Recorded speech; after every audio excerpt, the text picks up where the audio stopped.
एक माँ अपने बेटे को बहुत मार रही थी और बेटा रोता था, तो आस पड़ोस का एक शख्स था, वो देखता था कि इस घर में काफी मगजमारी हो रही है, मार रही है माँ, बेटे को पीटती है। तो एक दिन कहा गया कि अम्मा क्यों मारती हो इस बच्चे को इतना? क्या इसके वालिद साहब दुनिया से चले गए, मैं घर काम काज करती हूँ, बड़ी मुश्किल से कोई 2 पैसे कमा कर लाती हूँ कि ये पढ़ाई करे तो कुछ बन जाएगा, तो हमारे हालात अच्छे हो जाएंगे, मगर ये स्कूल भी देर से जाता है, देर से आता है, कपड़े मेले होते हैं, मैं तंग आ गई हूँ इससे। अब वो शख्स जिसको ये सारी स्टोरी पता चली, अगले दिन वो सब्जी लेने के लिए मार्केट गया। क्या देखता है कि ये छोटा बच्चा जो एक दिन पहले माँ की मार खा रहा था, सब्जी मंडी में ये बच्चा नजर आया। अब ये बच्चे को देखकर उसने कहा ये तो वही बच्चा है जो कल पिटा जा रहा था। वो चुप कर देखने लगा बच्चा कर क्या रहा है। तो यहाँ वहां से जो लोड हो रहा होता, सब्जियां जो लोड हो रही थी गाड़ियों में, तो उसमें से कई सब्जियां गिर जाती थी। वो सारी सब्जियां जमा करता था, फिर वो सब्जियों को जमा करके अपनी थैली में भरकर किसी दुकान के कोने में जाकर बैठ जाता फुटपाथ पर और सब्जियां बेचा करता था वो।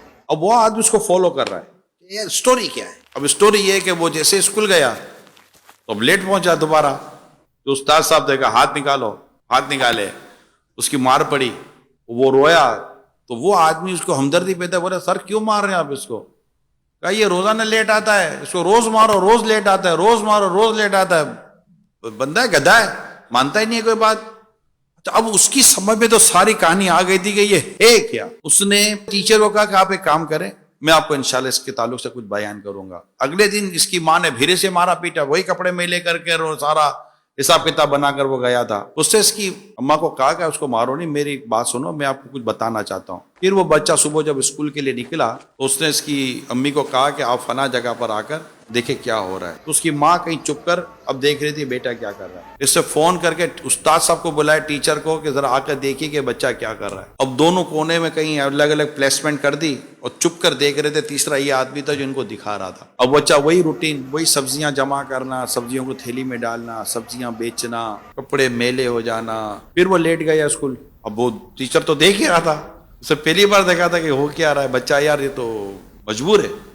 जैसे बच्चा स्कूल गया, जाकर इसने क्लास के अंदर बेंच पर अपना बैग रखा, सर के पास गया, हाथ निकाल दिया, मारो। वो मारने के बजाय वो टीचर ने बच्चे को अपने सीने से चिपटा लिया, खूब रोया। इतने में वो आदमी भी आ गया जो सारी रहमदिली वाले सारे वो मामलात कर रहा था। तो बेटा ये बता तुम कर क्या रहे थे? मेरी माँ जो है ना वो घरों के काम करके हमारा घर चलाती है।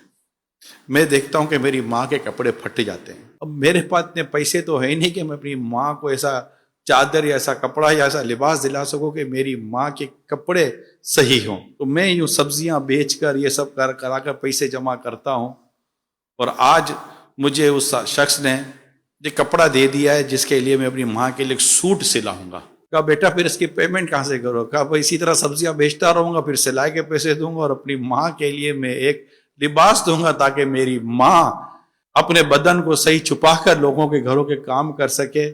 मैं इसीलिए मेरी माँ की भी मार खाता हूं, अपने टीचर की भी मार खाता हूं, मैं सब कुछ करता हूं ताकि मैं अपनी माँ का एक अच्छा सा लिबास सिलवाने में कामयाब हो जाऊं। गरीब घराना अपना घर कैसे चलाता है ये बाद औकात हमें पता ही नहीं चलता। ये सफेद पोश फैमिलीज की स्टोरीज होती हैं। ये वो लोग नहीं होते जो सड़कों पर जाकर मांगने के लिए कोशिशें करते हैं।